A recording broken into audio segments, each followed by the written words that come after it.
Assalamualaikum warahmatullahi wabarakatuh. Perkenalkan, nama saya Rani Devinola, NIM 18002020, akan menjelaskan materi mengenai manajemen layanan khusus.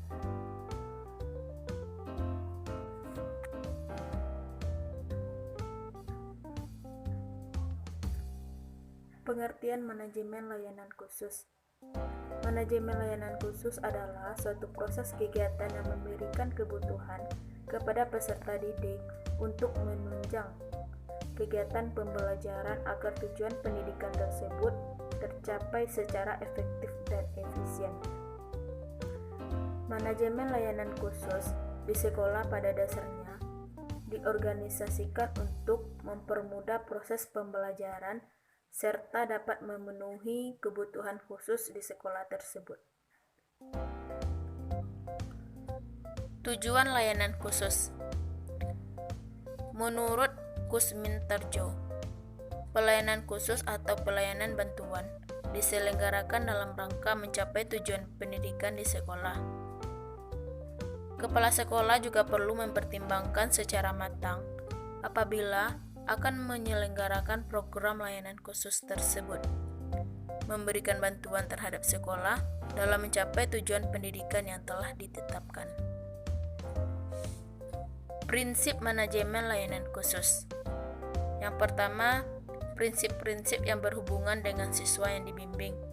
Yang kedua, prinsip-prinsip yang berhubungan dengan pembimbing.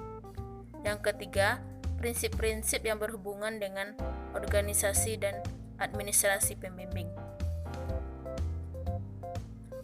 Pengelolaan layanan khusus. Yang pertama, layanan perpustakaan. Yang kedua, layanan kesehatan. Yang ketiga, layanan asrama. Yang keempat, layanan bimbingan dan konseling. Yang kelima, layanan kafetaria. Yang keenam, layanan laboratorium. Yang ketujuh, layanan koperasi. Yang kedelapan, layanan keamanan. Layanan perpustakaan. Layanan perpustakaan merupakan salah satu unit yang memberikan layanan kepada peserta didik dengan maksud membantu dan menunjang proses pembelajaran di sekolah, melayani informasi-informasi yang dibutuhkan, serta memberi layanan rekreatif melalui koleksi bahan pustaka. Menurut Supriyadi 1983 dalam buku Manajemen Peserta Didik oleh Ali Imran, mendefinisikan perpustakaan sekolah sebagai perpustakaan yang diselenggarakan di sekolah guna menunjang program belajar mengajar di lembaga pendidikan formal seperti sekolah, baik sekolah tingkat dasar maupun menengah, baik sekolah umum maupun kejuruan. Selain itu, perpustakaan sekolah adalah salah satu unit sekolah yang memberikan layanan kepada peserta didik di sekolah sebagai sentra utama dengan maksud membantu menunjang proses belajar mengajar di sekolah, melayani informasi-informasi yang dibutuhkan, serta memberikan layanan rekreatif melalui koleksi bahan pustaka. Imron 1995 187. Dari definisi tersebut tampaklah jelas bahwa perpustakaan sekolah itu merupakan suatu unit pelayanan sekolah guna menunjang proses belajar mengajar di sekolah.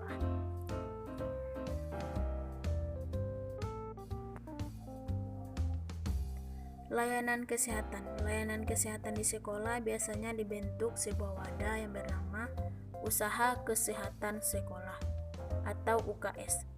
Usaha kesehatan sekolah adalah usaha kesehatan masyarakat yang dijalankan sekolah. Menurut Jesse Fering William, pada buku Pengelolaan Layanan Khusus di Sekolah oleh Kusminterjo pada tahun 1992, mendefinisikan layanan kesehatan adalah sebuah klinik yang didirikan sebagai bagian dari universitas atau sekolah yang berdiri sendiri, yang menentukan diagnosa dan pengobatan fisik, dan penyakit jiwa yang dibiayai dari biaya khusus dari si mahasiswa. Selain itu, layanan kesehatan juga dapat diartikan sebagai usaha sekolah dalam rangka membantu yang memungkinkan bersifat sementara murid-muridnya yang mengalami persoalan yang berkaitan dengan kesehatan, dan demikian dapatlah dikatakan sebagai layanan kesehatan peserta didik adalah suatu layanan kesehatan masyarakat yang dijalankan di sekolah dan menjadikan peserta didik sebagai sasaran utama dan personalia sekolah yang lainnya sebagai sasaran tambahan. Selanjutnya, layanan asrama. Layanan asrama yaitu dipertunjukkan bagi peserta didik khusus jenjang pendidikan menengah dan pendidikan tinggi, terutama bagi mereka yang jauh dari orang tuanya. Itu diperlukannya asrama. Selain manfaatnya untuk peserta didik, asrama juga mempunyai manfaat bagi pendidik dan beberapa petugas asrama lainnya. Layanan bimbingan dan konseling.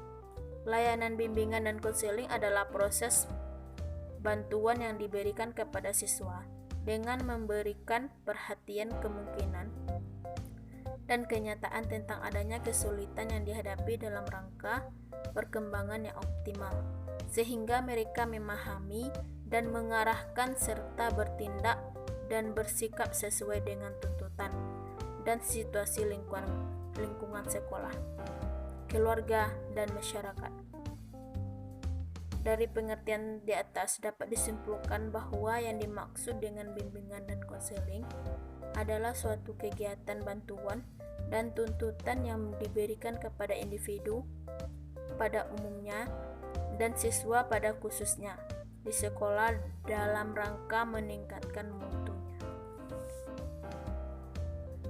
Layanan kafetaria peserta didik. Beli peserta didik terjamin kebersihannya, cukup mengandung gizi.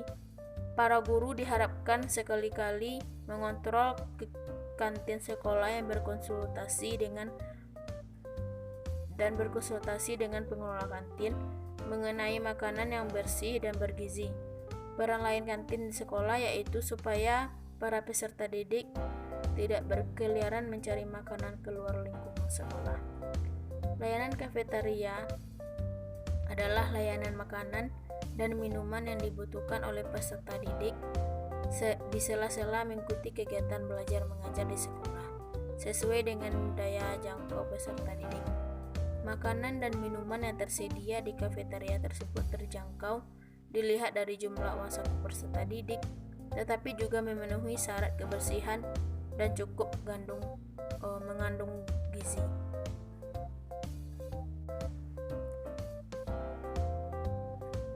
Layanan laboratorium.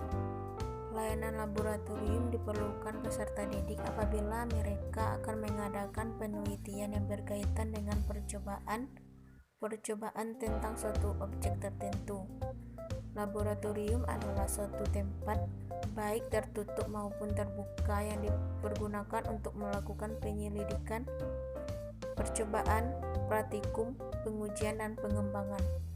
Laboratorium sekolah adalah sarana penunjang proses belajar mengajar baik tertutup maupun terbuka yang dipergunakan untuk melaksanakan praktikum, penyelidikan, percobaan, pengembangan, dan bahkan pembakuan dan lain sebagainya.